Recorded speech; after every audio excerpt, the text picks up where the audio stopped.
Do you think that Americans are going to pay attention to this for the next 6 weeks? Or are we afraid this story is going to fade to the background? I don't think that I'm not sure about 6 weeks, but I don't think that there's the option of not paying attention for the next couple of weeks because, these rescue efforts going to be going on for a while. I've heard that the death toll is 200, but there's probably over 1,000 missing. And those people that are missing it's terrible to say, but they're not likely just like wandering in the woods. Mm-hmm. Entire towns were wiped off the map. Mm-hmm. And if you know anything about the topography of the area, you're not building your towns on the tops of the mountains. They're built alongside these rivers and streams that run through the valleys and the hollers of North Carolina. So the water that came and swept these towns away, like it's nowadays, unfortunately, or at this point in time, this far after the initial deluge of water, it's not a rescue effort; it's a recovery effort. Yeah. And what does rebuilding look like in this area? I was listening to this report yesterday that was saying basically this is the Blue Ridge Mountains, I believe.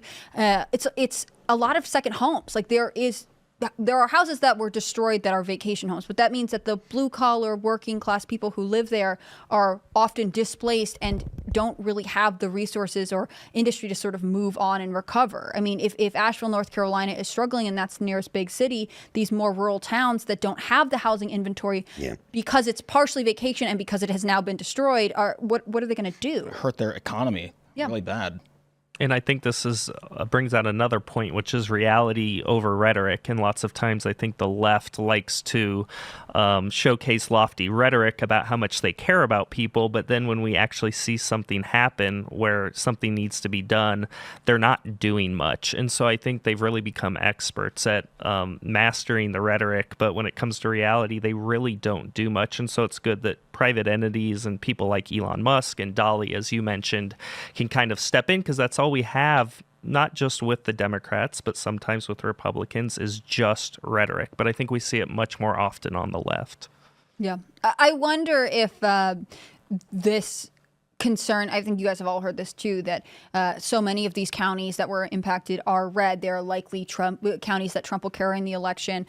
If they will feel more disenfranchised now that the recovery efforts are slow, but then also feel like they don't have outlets. I mean, I don't totally know what the plan is for voting in these areas. If you don't really have electricity for homes, I'm not sure your polling place is standing.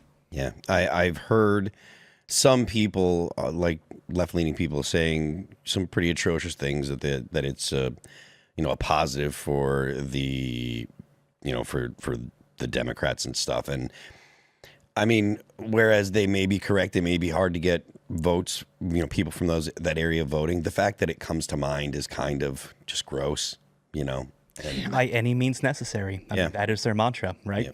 I mean, it's hard to look at tragedies and this wouldn't be the first one of the year where they have looked at it and went, great, we're glad that's happening to you. I'm obviously making an allusion to the attempt on Donald Trump's life in Butler, Pennsylvania in July. And, as we all know, but Trump is returning to the same spot this weekend. The balls. Right. I mean, it is interesting that at this time that we have this I would say national disaster, right? From what I know, this hurricane is comparable to Katrina in terms of loss of life. I mean, we are still waiting on numbers. Like Phil said, it's thousands/unknowns amount of people that are still missing. And this is Donald Trump kind of embodying resiliency. He's saying, I'm going to go back and I'm going to keep pushing and I'm going to keep fighting. And I think that's interesting when there are so many Americans who are probably right now thinking like, they're in very desperate times.